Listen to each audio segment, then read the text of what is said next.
This is section 7.2, the central limit theorem. This is what we did with our penny activity. Basically described how this works and why it's important. So let's dive right in and get through this as fast as possible. So if x is any variable with a normal distribution, now we need to talk about what normal distribution is so we can use our normal table and use a z-score and all that fun stuff.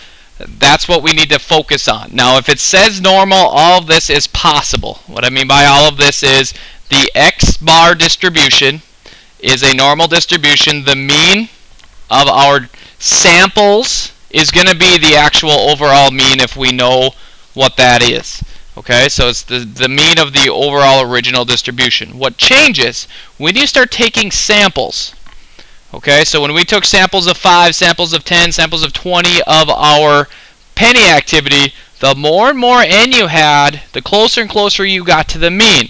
Well, the standard deviation, you're going to get, instead of a curve that's way spread out where you have a lot of data on the outer part, when you start taking averages, these data points, like the really old pennies and the really new pennies, aren't going to be as important or show up as often because your averages are going to fall closer to the mean. It's going to fall close to the middle. So you're going to end up with a lot of information really, really close together. So the standard deviation, which is just spread, distance from the mean, is going to get smaller. How much smaller? We need to take our original standard deviation and divide it by the square root of n. This is what somebody with entirely too much free time decided would be perfect. Okay? So in conclusion, what do we need to look for? To answer some of these questions, to draw conclusions about means of samples. So averages of samples that I take from a normal distribution. If it says normal, these formulas are on your formula sheet. So if you find chapter 7, the mean of original distribution, you're going to see this one's first. Okay, the mean is the mean. That's not going to change. The standard deviation of samples is going to be a little bit different. Now this is the second one. Standard deviation of x bar is going to be the original standard deviation divided by the square root of n. So that's honestly the only thing that's different about this chapter than chapter 6. Okay, so that's what we need to kind of look at. So how is a z-score calculated? Usually we had our x minus the mean over the standard deviation.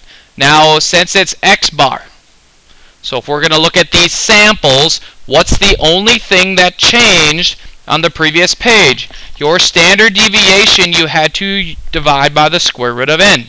So if I go back, what's the only thing that's changed in my formula? Now this is the third formula down, standard score for x bar. So z equals your x bar that we're looking for or talking about, the original mean, and then on the very bottom, this technically should be in parentheses because you need to do that first. Take the square root, or the standard deviation divided by square root of n as a number, and then calculate. Okay, so a concrete example. I know a lot of you like when I say concrete. Okay, the time it takes to drive between cities A and B is normally distributed. If it says this, we don't have to worry about anything. We can just find our z-score and continue on. Okay, so they give you a mean of 14, a standard deviation of 2.2 minutes. I'm going to do two separate examples on the next 2 pages. Here it's one particular number. So I just want to find the probability the trip between the cities takes more than 15 minutes. This is exactly like chapter 6 right here. There's nothing different about it. What's different about this one? Here's chapter 7. Can't even. Right. Okay. We need to include, we're looking at 9 trips. So here's a larger sample. Alright. So what we're going to kind of see the difference between the two. So if it's just the first one, this is your chapter 6 type problem. Find the probability that a singular trip takes more than 15 minutes when my mean is 14. So I have a picture here for you, and I want to find the area to the right. So it's more than it. You should be able to do this right now. How do you find your z-score? The x value we're looking for minus the mean divided by our standard deviation. Our z-score is 0.45. And if I want it greater than, I need to go 1 minus the probability, if you look that up in the table, and you get 32.64%. Okay? So that's like chapter 6. What's different about this one is we now have 9 trips. So we're looking at a bigger sample, an average time, a bunch of samples. Okay? So what was the only thing I said changed? Your standard deviation. You need to divide by the square root of n. And you need to calculate that first. So then you would have the 2.2 divided by the square root of 9, or divided by 3. So the number that now goes on the bottom of your z-score is no longer 2.2. It becomes 0.73. Okay, which should make this a lot smaller, but let's kind of see what happens. And we divide by a smaller number, your z-score is actually going to improve. Notice the 15 doesn't change. We're still looking for 15. But this number on the bottom had the square root of n included in it because I'm looking for a sample of 9, an average of 9. So then, how do you finish this thing? Since my z-score is 1.37, I go 1 minus, if you go to your z-table and look up 1.37, you should find that number, and you get about 8%, 8.53%. What's the difference between the two? Okay, notice the probability is 32% that it takes 15 or more minutes. But when you average 9 out, the probability should decrease. It's only about an 8% chance that the average of the 9 trips is over 15 minutes. Because once you start averaging out, law of averages says you're not always going to take more than 15 minutes if the mean is 14. You should get closer and closer and closer to the mean. So if we're looking for greater than, it should get smaller. Now, that example said normal distribution. Now, in every single paragraph that you read for these problems, you need to look for that. If it is normal, you can go on. What if it's not? If it doesn't say anything about not being normal, we have to use what we call the central limit theorem. That's what we did with the pennies. We took samples and noticed that when you had like 5, your mean varied a lot. When you had 10, it was still varying a little bit. As you grew to 30, then it becomes approximately normal. That's about the sample size you need to be normal, and then we can use the information we just used on the trip problem on the previous slide. So if it's any distribution, okay, with a mean and standard deviation, if it's based on the random sample, we need to make sure that n increases to a certain amount. How large? I just said in most cases n equal 30 or more. I mean, if it's more, it'll be even better, but if you have at least 30, we can assume normal and proceed with caution. Okay, so once again, just to rehash what the central limit theorem is, as long as you have size 30 or more, we use the same exact ideas that we would with the original normal distribution. So the mean is the mean of the original distribution. Okay? The original, or the new standard deviation, is going to be the standard deviation of the original divided by the square root of the sample size. So this is just kind of written out. If you want the formula based, here it is. As long as you have 30 or more, the central limit theorem says this is still the same. And then your standard deviation is just like it would be if it was normal. And finding your z-score is exactly the same as it was.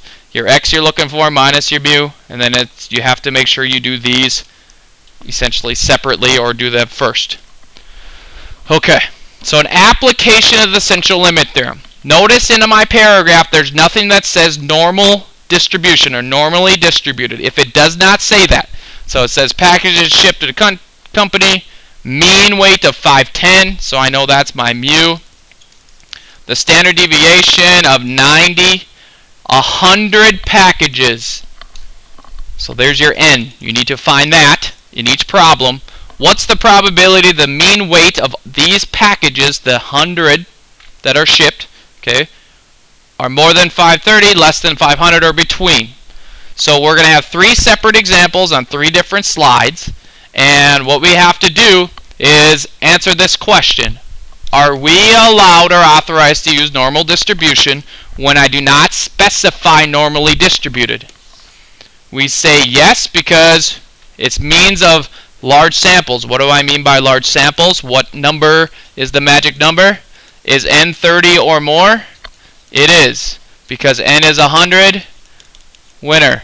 proceed. And just do it like you would. So your mean's 510.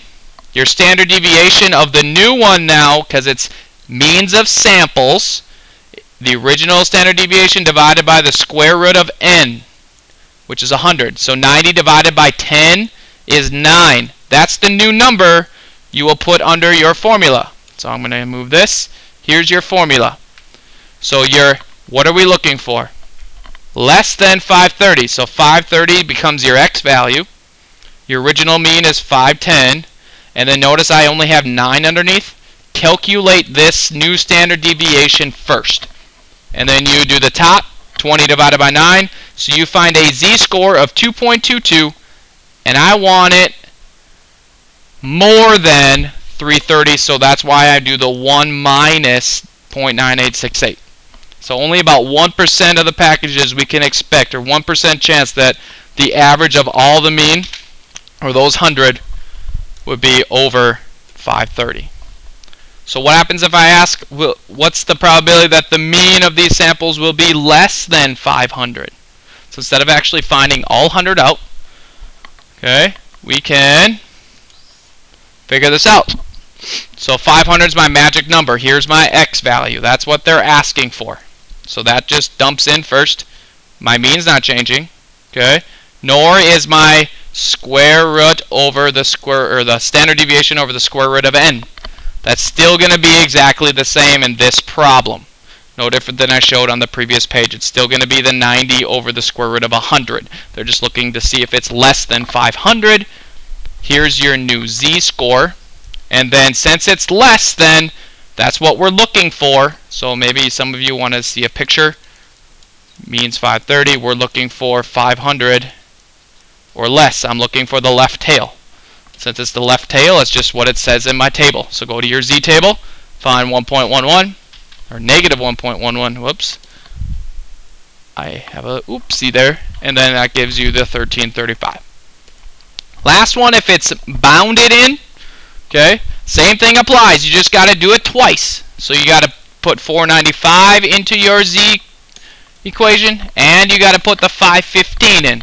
So you're going to end up getting a z interval of the negative 1.67 to the z-score of 0.56. So then you go to your table and you just have to subtract the larger one by the smaller one. Okay? And you end up getting 66.48 is your probability. About 66% of the time, the average is going to be between 495 and 515 when the original means 510. So that's a pretty good ballpark range. So notice that with this whole section, as long as it's normally distributed or the n is greater than 30, you can find the sample of samples. That's what we're going on. And you can find a z-score and find probabilities as long as you bring in this standard error. All this means is we need to make this smaller. Okay, the standard deviation is going to get smaller by the square root of n. You just have to remember to divide the standard deviation by the square root of n. All right. If you do want more step-by-step thing, page 371 has it step-by-step for you. And we're going to work on this homework in class tomorrow. Hope you guys have a wonderful day.